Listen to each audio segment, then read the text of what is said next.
When major powers consider force, attention usually fixes on weapons and intentions.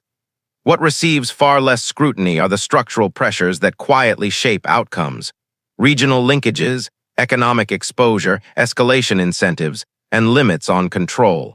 In this case, those underlying forces matter more than battlefield strength, and they are consistently misunderstood. This documentary examines why a potential conflict involving the United States and the United Kingdom against Iran carries disproportionate risk. The title reflects systemic vulnerabilities, not speculation. The phrase high risk captures how interconnected regional stability, global economics, and escalation pathways combine to make conventional assumptions about such a war incomplete and misleading. We begin with the first and most immediate failure: the assumption that a war with Iran could be geographically contained. Modern conflicts in the Middle East do not unfold in isolation. Borders in the region are politically fragile, militarily porous, and strategically interconnected. Any large-scale military action reverberates across neighboring states almost immediately, not because those states choose escalation, but because they cannot avoid the consequences.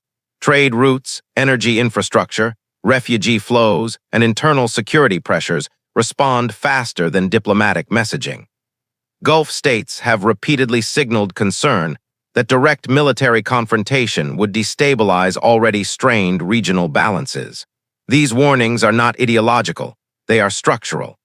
Even limited conflict alters insurance markets, shipping patterns, internal political calculations, and militia behavior across multiple countries at once. The result is a cascading instability that no single actor controls.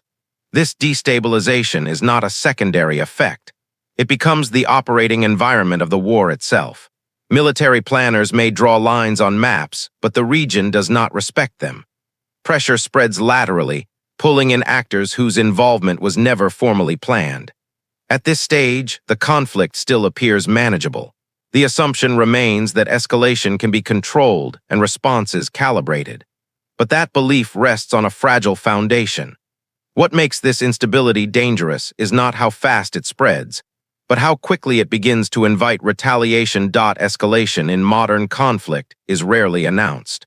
It emerges through response. Once military force is applied directly against Iran, the strategic environment shifts immediately. The issue is no longer deterrence, signaling, or limited pressure. It becomes retaliation management. Iran's leadership has consistently framed direct attacks as acts that justify response across a wider geography, not necessarily at the original point of contact. This approach is rooted in experience. Regional conflicts over the past decades demonstrate that states under direct attack seek leverage where their opponent is most exposed. For the United States and the United Kingdom, that exposure lies not only in the air or at sea, but across a network of regional bases, partnerships, and logistical nodes spread throughout the Middle East. Once retaliation begins, or is credibly threatened, the conflict expands in complexity even if it does not expand in declared scope. Military resources are redistributed defensively. Diplomatic channels strain. Decision-makers shift from strategic planning to crisis management. At that point, escalation is no longer a choice, it becomes a condition. What makes this especially dangerous is speed. Retaliatory actions compress decision timelines, increasing the risk of misinterpretation. Defensive measures are read as preparation for further attack. Signals intended as restraint are viewed as weakness. Each side reacts to what it believes the other might do next, not what has actually occurred. This dynamic does not require dramatic escalation to be effective. The mere possibility of widening confrontation forces actors to prepare for multiple contingencies at once, stretching resources and attention. Strategic focus erodes before objectives are clarified. At this stage, the conflict is no longer defined by the initial decision to use force. It is defined by reactions to reactions. And just as military planners struggle to keep pace, a different kind of pressure begins to build, one that no battlefield success can offset. Wars are often evaluated through territory gained or forces degraded. But in this case, the most immediate and far-reaching consequences would not emerge from the battlefield. They would appear in markets. The global energy system is structured around narrow choke points, long supply chains, and expectations of stability. One of the most sensitive of these choke points lies adjacent to the conflict itself. Even without direct attacks on infrastructure, heightened military activity in the region alters risk calculations almost instantly. Shipping insurers reassess exposure. Freight rates climb. Energy traders price in uncertainty before the first disruption occurs. This reaction is not speculative panic. It is a rational response shaped by precedent. Past regional conflicts have shown that perception alone can move markets faster than physical damage. When energy flows appear vulnerable, the economic effects ripple outward, first through fuel prices, then through transportation, manufacturing, food supply chains, and ultimately domestic politics far from the region. For the United States and the United Kingdom, this creates a strategic contradiction. Military pressure is intended to increase leverage, but economic shock transfers pressure inward. As costs rise, governments face questions unrelated to the original conflict. Inflation control, consumer impact, industrial stability, and political tolerance for prolonged disruption. None of these can be addressed through military means. This dynamic also affects allies and neutral states. Countries with no role in the conflict still experience economic consequences, reshaping diplomatic calculations. Support becomes conditional. Neutrality becomes strained. The coalition environment weakens not because of disagreement over objectives, but because economic exposure varies unevenly across partners. Over time, the war's center of gravity shifts. Strategic decisions are no longer evaluated solely by military logic, but by their economic aftershocks. Options that appear viable on paper become politically costly in practice. Momentum slows, not due to resistance on the ground, but due to pressure at home. At this point, the conflict begins to operate on two fronts, one military, one economic, and success in one does not guarantee stability in the other. But economic pressure only becomes decisive because the military outcome itself is far less predictable than it first appears. Confidence in military outcomes often rests on comparisons of technology, budgets, and force size. In a confrontation with Iran, those comparisons offer limited guidance. The challenge is not capability alone, but predictability. Iran's geography complicates every operational assumption.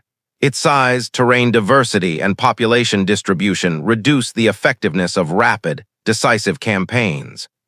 Mountains, urban density, and dispersed infrastructure limit targeting efficiency and slow operational tempo. These are not abstract concerns. They are constraints that shape what military power can realistically achieve over time. Equally important is Iran's approach to defense. Rather than seeking decisive battlefield engagements, its doctrine emphasizes endurance, dispersion, and uncertainty. Assets are not concentrated where they can be easily neutralized. Instead, pressure is absorbed, redistributed, and prolonged. This strategy does not aim to win quickly. It aims to deny clarity. For the United States and the United Kingdom, this creates a planning problem. Military operations depend on reliable estimates of duration, cost, and effect. In an environment where responses are indirect and outcomes diffuse, those estimates degrade rapidly. Success becomes difficult to define. Setbacks become hard to measure. Momentum becomes ambiguous. This uncertainty has strategic consequences. When outcomes are unclear, escalation decisions carry greater risk. Leaders must choose whether to intensify pressure without knowing if prior actions were effective, or to pause without knowing if restraint improves the situation. Either choice carries cost. Over time, uncertainty itself becomes a strategic liability. Military superiority loses value when it cannot be translated into predictable results. Planning cycles shorten. Assumptions change mid-operation. Confidence erodes not because of defeat, but because clarity never arrives. At this stage, the conflict is no longer driven by decisive action, but by adaptation under uncertainty. And that uncertainty does not remain confined to military planners. As predictability fades, the strain does not stay on the battlefield. It begins to surface within the alliances meant to sustain the wars involving major powers rarely depend on military strength alone. They depend on legitimacy, coordination, and endurance across alliances. In a conflict with Iran, those foundations would be under strain from the outset. While the United States and the United Kingdom may share core strategic objectives, broader international alignment is far less certain. Many allied and partner states approach such a conflict through a different lens, one shaped by proximity, economic exposure, domestic politics, and long-term regional stability. For them, escalation carries risks that outweigh any immediate strategic gain. This divergence matters because modern military operations are deeply integrated.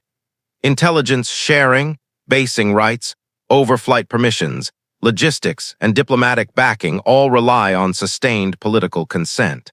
When that consent is conditional or uneven, operational freedom narrows. Decisions that assume seamless cooperation encounter friction at every stage. History shows that alliance cohesion weakens not through dramatic rupture, but through quiet hesitation. Public statements emphasize restraint. Parliamentary debates raise questions. Diplomatic language shifts toward caution. Each signal may appear minor in isolation, but together they reshape the strategic environment. What was once a collective effort begins to look increasingly bilateral. As unity erodes, responsibility concentrates. Military burden, financial cost, and political accountability fall more heavily on fewer actors. This concentration increases vulnerability. It also amplifies scrutiny at home, where public support is sensitive to perceptions of isolation and overreach. The absence of unified support does not stop a war, but it changes its character. Operations become harder to sustain. Objectives are reevaluated through political, not strategic, criteria. The margin for error shrinks even as uncertainty grows. At this point, the conflict is no longer judged solely by what it achieves abroad, but by how exposed it makes those prosecuting it. And that exposure does not remain abstract for long. As political backing thins, the next pressure point emerges where wars are often decided, not on maps, but in domestic budgets and public tolerance. As international support becomes conditional, the burden of sustaining the conflict shifts inward. War is no longer measured only in operational tempo or force readiness, but in economic endurance, particularly for allies whose resources are finite and politically contested. European militaries, including the United Kingdom's, operate under long-standing budgetary constraints. Force structures are designed for limited deployments, alliance integration, and deterrence, not prolonged, high-intensity commitments far from home. Sustained operations depend heavily on shared logistics, U.S. support infrastructure, and continuous political authorization. As costs accumulate, those dependencies become more visible and more sensitive. Economic pressure does not appear suddenly. It builds through procurement strain, maintenance cycles, fuel costs, and the diversion of funds from domestic priorities. Each extension of the conflict requires justification not just to defense planners, but to finance ministries, legislatures, and voters. Over time, questions shift from strategy to affordability. This creates a narrowing effect. Military options that are technically feasible become politically difficult. Long-term planning gives way to short-term cost management. Decisions are shaped less by what is strategically optimal and more by what is fiscally sustainable. The result is constraint without resolution. These pressures are amplified by the broader economic environment. Rising energy prices, market volatility, and inflation, already influenced by regional instability, feed back into domestic politics. Support for continued involvement weakens not because objectives change, but because tolerance erodes. For allies, the dilemma is structural. Withdrawing support risks alliance credibility. Continuing support deepens economic strain. Neither option offers a clean exit. As this tension grows, coordination becomes harder, timelines blur, and strategic clarity fades. At this stage, the conflict begins to drift, not toward victory or defeat, but toward prolonged uncertainty shaped by economic limits rather than military decisions. And as economic strain constrains state actors, influence begins to flow elsewhere, into channels that are harder to see and even harder to control. As state actors face mounting economic and political constraints, the character of the conflict begins to shift. Pressure does not disappear, it relocates. In this environment, proxy dynamics become increasingly influential. Iran's regional relationships are not incidental. They are the product of decades of strategic investment shaped by earlier conflicts and long-term security concerns. These relationships do not require direct coordination to have strategic effect. Their value lies in optionality, the ability to apply pressure indirectly, unevenly, and at moments of choosing. History shows that proxy involvement rarely announces itself as escalation.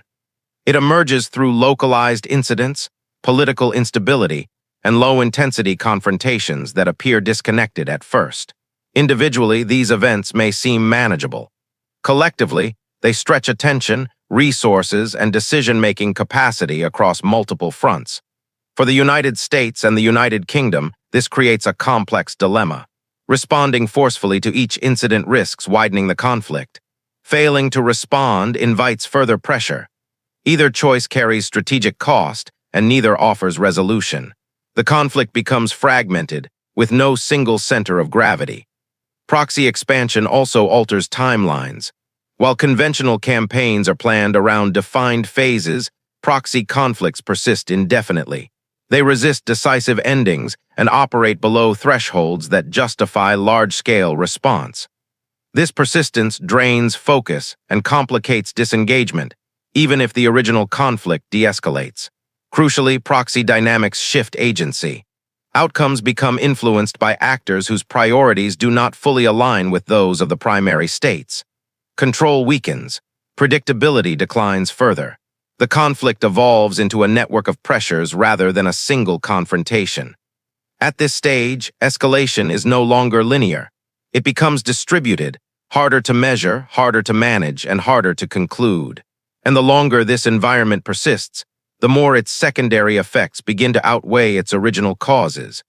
What makes this fragmentation dangerous is not just how long it lasts, but how profoundly it reshapes civilian life far beyond the front lines. As conflicts fragment and spread through indirect channels, their most persistent effects are often felt far from military targets. Civilian impact becomes a defining feature, not as an unintended byproduct, but as a structural consequence of how modern wars unfold. In regions where populations are dense and infrastructure is tightly interwoven with daily life, even limited military activity carries wide civilian consequences. Disruptions to electricity, water systems, healthcare access, transportation, and food supply chains accumulate quickly. These effects do not require sustained bombardment or large-scale battles. They arise from instability itself. History demonstrates that civilian displacement and humanitarian strain reshape conflicts in ways military planning rarely anticipates. Refugee movements place pressure on neighboring states, complicating regional relations and internal politics. Humanitarian needs draw international attention, reframing the conflict through legal, moral, and diplomatic lenses that constrain operational freedom. For the United States and the United Kingdom, these dynamics introduce a different kind of strategic exposure. Civilian harm, whether direct or indirect, affects legitimacy, alliance cohesion, and international support. Narratives shift, debates intensify. Military objectives are increasingly evaluated against humanitarian outcomes rather than strategic benchmarks. Importantly, civilian impact does not recede when fighting slows. Displacement becomes prolonged. Reconstruction lags behind damage. Social and economic fractures persist, often creating conditions for future instability. What began as a defined military engagement evolves into a long-term governance and humanitarian challenge with no clear endpoint. This persistence alters decision-making. Leaders face pressure to mitigate consequences they cannot fully control. Options narrow further. Actions intended to stabilize one area risk destabilizing another. The conflict's footprint expands without formal escalation.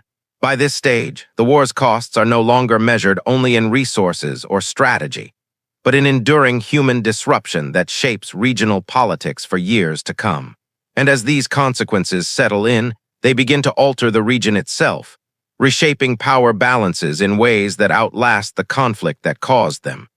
When conflicts persist without resolution, they leave behind more than damage. They alter the strategic landscape itself. In a war involving Iran, the most enduring effects would likely emerge after major operations slow, not while they are underway. History across the Middle East shows that military intervention rarely restores a previous balance. Instead, it reshapes power relationships in uneven and often unpredictable ways. State authority weakens in some areas while informal actors gain influence in others.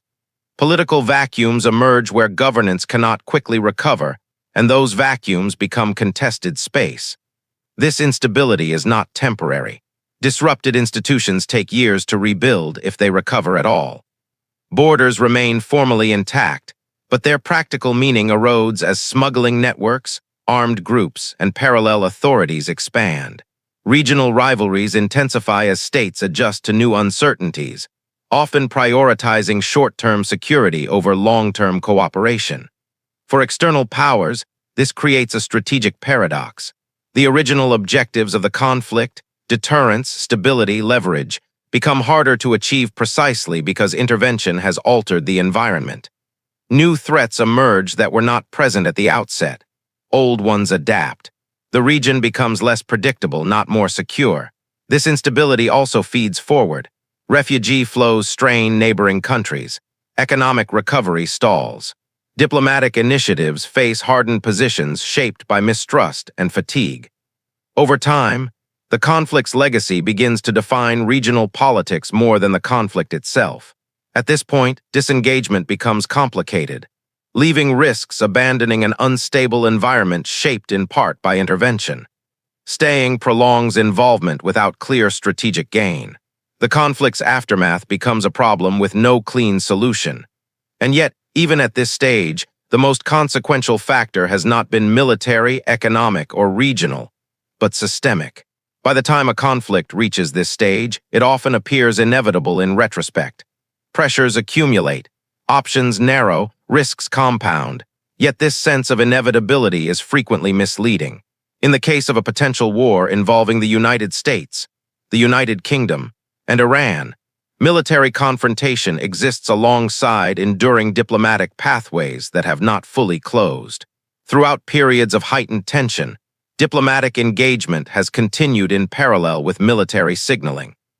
These efforts are rarely visible or dramatic, but they reflect a persistent recognition among regional and international actors that escalation carries costs no one can fully control. Negotiation, containment, and indirect engagement have historically functioned not as signs of weakness, but as tools to manage risk in structurally volatile environments. Choosing war in this context is not simply a response to provocation. It is a decision to abandon flexibility. Military action hardens positions, narrows channels of communication, and redefines political incentives on all sides. Once violence becomes the primary instrument, compromise is reframed as concession, and restraint is interpreted through suspicion rather than intent. The deeper issue is systemic. Modern geopolitical systems often reward confrontation over resolution. Domestic politics, alliance signaling, deterrence logic, and media dynamics all push toward visible action, even when quieter alternatives remain available. Over time, this environment makes escalation appear rational, while patience is portrayed as risk. This is why the consequences examined throughout this documentary connect to one another. Regional destabilization, escalation risk, economic shock, uncertainty, alliance strain, proxy expansion, humanitarian impact, and long-term instability are not separate failures. They are outcomes produced when military solutions override diplomatic ones in complex systems. In the end, the highest risk is not miscalculation on the battlefield. It is the gradual closing of non-military paths until conflict feels like the only remaining option, even when history suggests it rarely delivers the control it promises.